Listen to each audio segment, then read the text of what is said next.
I suppose you could call the Spanish Civil War World War II's practice run. The mass killings, industrial warfare, and the blurring of lines between civilians and combatants that we will see in the years 1939 to 1945 will already happen from 1936 to 1939 on the Iberian Peninsula.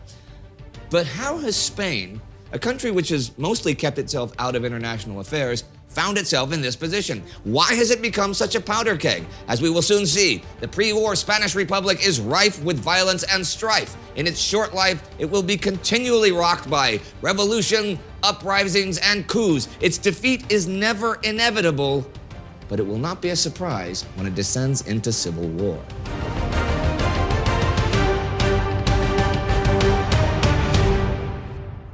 Welcome to Between Two Wars, a chronological summary of the interwar years, covering all facets of life, the uncertainty, hedonism, and euphoria, and ultimately humanity's descent into the darkness of the Second World War. I'm Indy Neidell. Since 1874, Spain was a constitutional monarchy under the royal house of Bourbon. Despite being relatively liberal, though, the political system is widely undemocratic. Ruling parties have monopolized political power and corruption is rife. By 1923, the system has become so discredited that even King Alfonso XIII backs a military coup, an authoritarian dictatorship under Miguel Primo de Rivera. At first, it is actually pretty popular, but soon runs into difficulties. Economic and social problems are widespread, and Primo begins to alienate and lose his powerful allies. He is forced to resign in January 1930. And in April 1931, local elections are held, which basically become a referendum on the monarchical system, right? Republican and socialist parties dominate the results, and celebrations break out nationwide. Alfonso flees the country, although he does not technically abdicate, and a provisional government is forged. The Second Spanish Republic is born. General elections are held in June, and a coalition of socialist and Republican parties, chiefly the Spanish Socialist Workers' Party and the Radical Republican Party, are swept to power. They immediately set about passing new legislation to kickstart Spain's path into the modern age. The crowning moment comes in December, when the Spanish Parliament, the Cortes, approves a new constitution.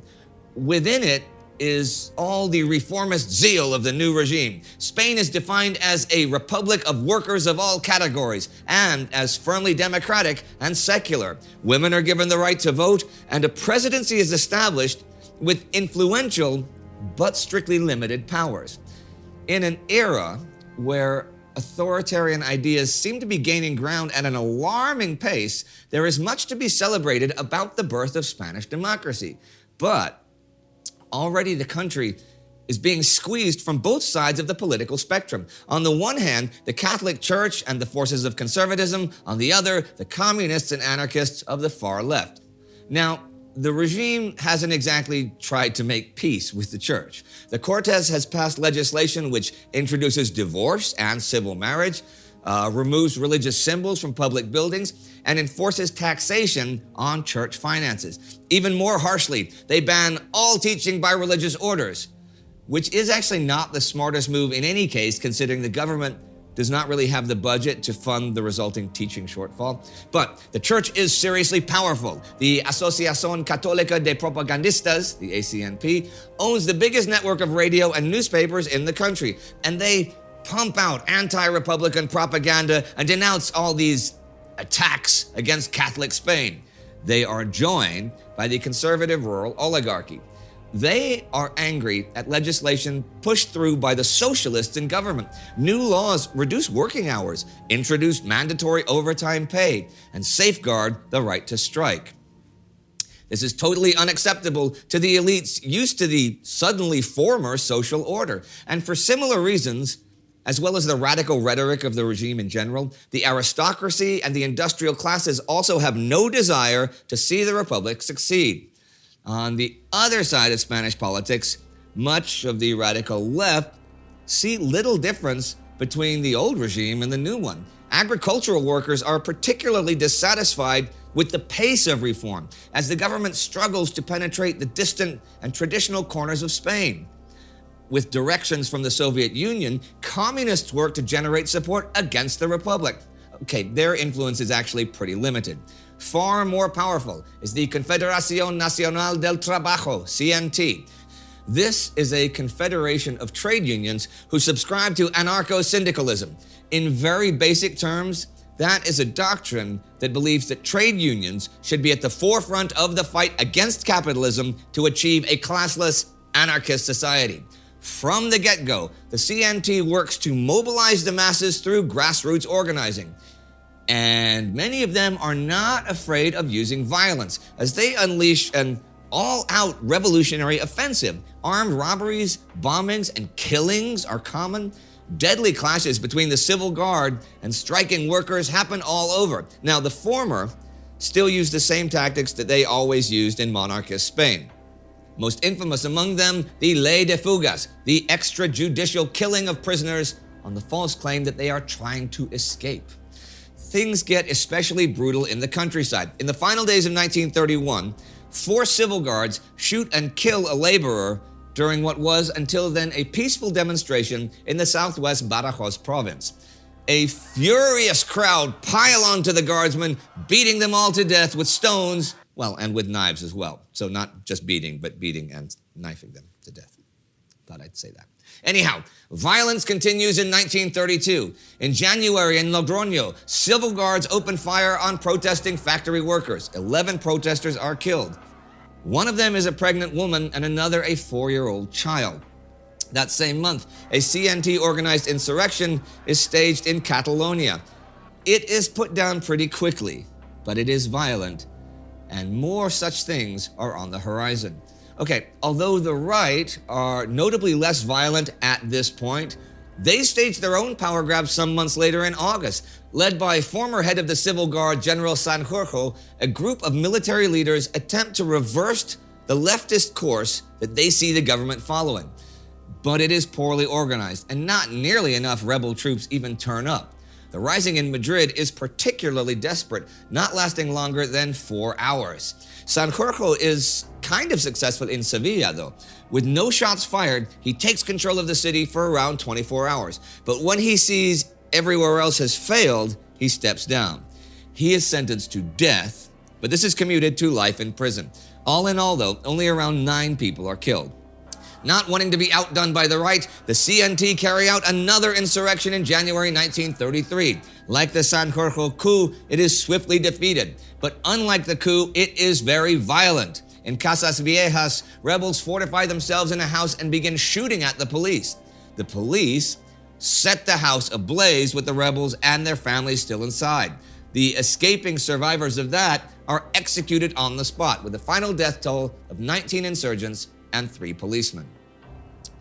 After witnessing all these failed power grabs, many on the right decide to adopt a more legal approach in their opposition. This policy becomes known as accidentalism, the belief that the form of the regime itself, be it liberal, corrupt, authoritarian, doesn't really matter. What does matter is what can be achieved within the framework as it stands. Led by José María Gil Robles, accidentalists formed the Confederación Española de Derechas Autónomas, CEDA, in February 1933, and begin challenging the system from within. It is a broad church made up of Catholic organizations, monarchists, pretty much anyone who might not support the current regime. While professing to play the democratic game, though, Gil Robles' movement reveals clear admiration for fascist movements across Europe. It has a uniformed and violent youth wing, holds rallies, and regularly emphasizes loyalty to the fatherland in classic Hitler-style rhetoric. Not everyone on the anti-republican right follows an accidentalist strategy, though. Opposing them are the catastrophists who believe in the complete overthrow of the republican system. The 3 main groups here are the Alfonsists, the Carlists, and the Phalangists. The Alfonsists seek the restoration of King Alfonso with a militaristic and staunchly Catholic dictatorship.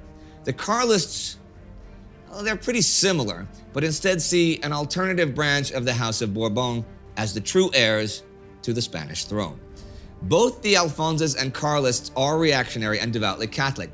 Like the CEDA, both movements also have significant fascist traits. But it is the Phalangists who are most clearly fascist. In 1933, Phalangists are an assortment of fascist groups which by 1934 will have united under José Antonio Primo de Rivera, the eldest son of the former dictator, and modeled on Benito Mussolini's fascist ideals, right? For now, these catastrophists play a marginal role in Spanish politics, but they will come to be crucial players in just a few years. So, already in its first 2 years, the Spanish Republic is facing severe and serious challenges. Social tensions are rising ever more as the economic situation worsens. The political alliance of Republicans and Socialists is falling apart. They are growing increasingly distrustful of one another as the radicals seem to pull rightward and the Socialist Workers' Party pull leftward. The government collapses in the fall of 1933 and new elections are held in November. Now, while the Republican coalition is falling apart, the right-wing movement under Gil Robles Seda has remained unified. This works significantly in their favor. See, the Spanish electoral system very much favors strong coalitions over fragmented partnerships, and the Seda wins the highest number of votes. They are short of an overall majority, and the Radical Party are still able to form a government with the blessing of the president. But it is a coalition with much more of a right-wing bent, excluding the socialists and relying on the parliamentary support of the Seda. If the new government wasn't weary enough about the instability of the Republic, they most certainly are when, on the opening day of session of the Cortes, December 8th, the CNT staged their third insurrection. Again, it is put down, but not without significant difficulty and bloodshed. Spain seems to be slipping into a state of quasi-civil war. Now, one of the biggest reasons for the failures of the Spanish left-wing movement so far, in both parliament and revolution, is that they often hate each other as much as they hate capitalism. But many are beginning to realize that this cannot go on and start searching for new ways to beat back the rising reactionary tide. The most significant thinker here is Joaquin Maurin, who advocates a united front of workers' alliances. It is a popular idea among many leftists and is soon put to the test on October 6, 1934. It all starts when 3 Seda politicians are given government positions. In response, various left-wing groups collectively stage strikes and protests up and down the whole country. The government declares a state of war and manages to control the poorly organized revolutions in most regions. But things are not so easy in the province of Asturias, where tens of thousands of socialist, anarchist, and communist miners collectively established a full-blown revolutionary commune. The desperate government turns to the much-admired General Francisco Franco for help. Franco's answer to the revolution is the use of the Spanish Air Force and the crack troops from the Spanish colonies. The fighting is savage. Rail lines and rebel strongholds are bombed, and government forces carry out summary executions en masse on captured revolutionaries. There are also stories of miners' families being raped and mutilated by marauding government troops, and after 2 weeks, these brutal tactics eventually quelled the rebellion. Revolutionaries have been responsible for atrocities themselves, though. Around 40 class enemies were murdered in these 2 weeks, most of them priests trying to escape from raided churches. Some 900 revolutionaries and about 250 government forces were killed across Spain in those 2 weeks. The uprising in Asturias and the rest of Spain has failed, but it will have far-reaching effects. For one, the battle lines for future conflict have been drawn. On one side, a revolutionary front of workers committed to all-out war. On the other, forces of order, systematically repressing their enemies with industrial terror. Another effect is that, like the right-wing accidentalists, many on the left decide to retreat from revolutionary violence, right? The ideal of left unity remains, but is taking on a parliamentary form. This is encouraged by the Soviet Union, who are now advocating popular fronts, which even include liberals and social democrats, to counter the fascist surge. Such a popular front is established in January 1936 as a broad coalition in the election the following month. They win, but by a hair-thin majority of only 150,000 votes. Furious, many on the right now abandon their legalist strategy and take up with the catastrophists. The Seda gives up on parliamentary politics, and many of its members give up on the movement and flock to the Falange. Spain is now entering its most violent phase so far. The spring sees high-profile assassinations from both the right and the left. Paramilitaries loyal to Falangism, Carlism, or Alfonsism sow terror on the Spanish streets. The CNT are now staging strikes to an unprecedented degree, and street battles are a part of daily life. Even in the Cortes itself, things are getting out of hand with confrontational exchanges and promises of violence between rival politicians. The military is also becoming an increasing threat. With rumors of a coup flying, the government now moved to counter any hostile threat. Many officers are demoted or transferred to the far reaches of Spain. Franco is sent to the Canary Islands. He will spend most of his time there learning English and playing golf.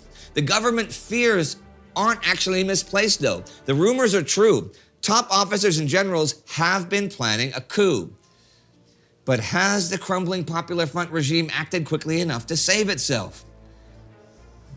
In its short life of just 5 years, the Second Spanish Republic has seen violence and ideological strife on an unprecedented scale. Uprisings, violent strikes, assassinations, street fights have become a daily part of life. Thus far, governments have held on thanks to the disorganization of the opposition on one side and the shaky loyalty of the military on the other. But both these uncertain defenses are melting away. A military coup is in the works, delayed only by the cold feet of certain officers and generals. When it arrives, it will be a bloody, brutal battle waged on the backs of the Spanish civilian population. Political activists on both sides and world leaders will use it as a proxy for the general struggle of the 1930s. It will inspire literature, art, and polarize public opinion, dividing the world ever further as we spiral into global catastrophe. If you would like to learn more about civil strife between fascists, socialists, and pretty much every political color there is, then check out our video on 1930s Austria right here. It'll come up in a minute. Our patron of the week is Mario Slavic. It is because of our Patreon supporters that we can continue making quality historical content such as this. So be like Mario and join us at patreon.com or timeghost.tv.